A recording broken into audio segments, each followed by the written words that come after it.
Leo niko na mteja wangu kutoka Mafinga. Katoka Mafinga kaja Dar es Salaam kununua pawatila. Ameona asiagizie mtandaoni tu, afike aone arizike nayo, afanye malipo, achukue. Na hapa ameshafanya malipo hapa tayari, kuna milioni 9.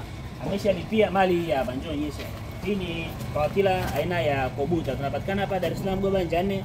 Kituo cha daladala kinaitwa Lilian Kibo, tupo karibu kabisa na sheri ya Iteni. Mzigo tunao mwingi kabisa wa kutosha. Ukitaka uagizie, ukitaka tukutumie, ukitaka ufike mwenyewe ni wewe tu. Ukitaka pamoja na tela unapata. Hiki hapa ni kichwa chenye majembe mawili, breki moja, tairi mbili za kawaida na tairi za chuma za kulima kwenye majaruba au mbuga za mpunga. Na fundi tunakupatia ni wewe tu.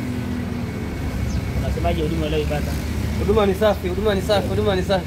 Asi unaangalia hata nyumba wako huko. Karibuni jamani, karibuni, mashine zipo vizuri. Au sio? Poa, asante, karibuni sana.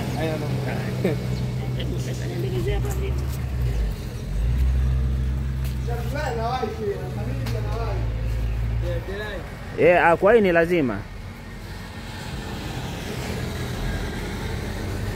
Funga. Kwa hiyo kwa bei ya milioni 9, hii ni bei pamoja na gharama za usafiri, yani tunakusafirishia, lakini pia tunakupa na fundi wa kukufungia.